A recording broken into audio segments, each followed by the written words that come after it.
আলজেরিয়ার বিপক্ষে মাঠে নামার আগে এক মধুর সমস্যার সম্মুখীন আর্জেন্টিনা। সেটা মূলত আক্রমণ ভাগ নিয়েই। লিওনেল মেসিকে ঘিরে আর্জেন্টিনার আক্রমণ ভাগ সাজানো হবে সেটা নিয়ে কোনো প্রশ্ন নেই, কিন্তু মেসির সাথে মূল স্ট্রাইকার হিসেবে কে খেলবেন? হুলিয়ান আলভারেজ নাকি লাউতারো মার্টিনেজ? এই প্রশ্নের উত্তর এখনো স্পষ্ট নয়। কিছুদিন আগেও মনে হচ্ছিল এই লড়াইয়ে অনেকটাই এগিয়ে আছেন লাউতারো মার্টিনেজ, কারণ হুলিয়ান আলভারেজ পায়ের গোড়ালির চোট নিয়ে ভুগছিলেন। সেই সুযোগে প্রস্তুতি ম্যাচগুলোতে লাউতারোকেই বেশি ব্যবহার করেছেন কোচ লিওনেল স্ক্যালোনি।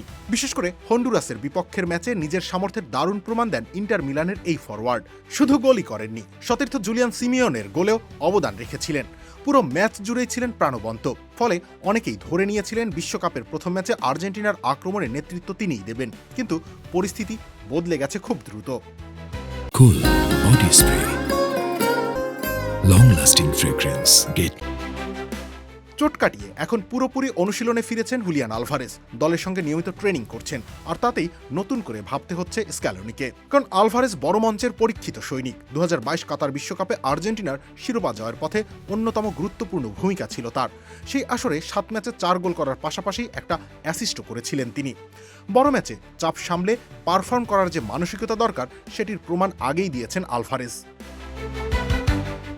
অন্যদিকে লাউতারো মার্টিনেজের ক্লাব ফুটবলের পরিসংখ্যানও উপেক্ষা করার মতো নয়। ইন্টার মিলানের হয়ে দুর্দান্ত ধারাবাহিকতা ধরে রেখেছেন তিনি।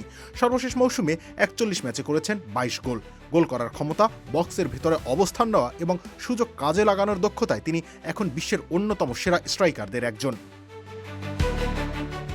তাই লিওনেল স্ক্যালোনির সিদ্ধান্তটা মোটেও সহজ নয়। একদিকে ক্লাব পর্যায়ে ধারাবাহিক গোল করে যাওয়া লাউতারো মার্টিনেজ, অন্যদিকে বিশ্বকাপের মঞ্চে নিজেকে প্রমাণ করা হুলিয়ান আলভারেজ।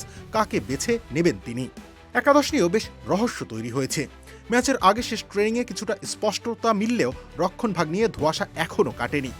স্ক্যালোনি পুরো সেশনেই বিভিন্ন ফরমেশন ও কম্বিনেশন পরীক্ষা করেছেন, যাতে আলজেরিয়ার মতো শারীরিকভাবে শক্তিশালী প্রতিপক্ষকে সামলানো যায়। প্রথমে 4 জনের ব্যাকলাইন দিয়ে অনুশীলন শুরু করেন আর্জেন্টাইন কোচ। পরে আবার 3 সেন্টার ব্যাক ও 2 উইং ব্যাকের ফরমেশনও দলকে নামিয়ে পরীক্ষা চালান তিনি। এই পরিবর্তন থেকেই বোঝা যাচ্ছে রক্ষণ নিয়ে এখনও সিদ্ধান্ত চূড়ান্ত করতে পারেননি স্ক্যালোনি। 3-5-2 অর 4-4-2 এই 2 ফরমেশন দিয়েই অনুশীলন সেরেছে আর্জেন্টিনা। মাঠের খেলায় এর প্রতিফলন কতটুকু দেখা যায় সেটা সময় বলে দেবে। রবিউল ইসলাম রানী, খেলা 71।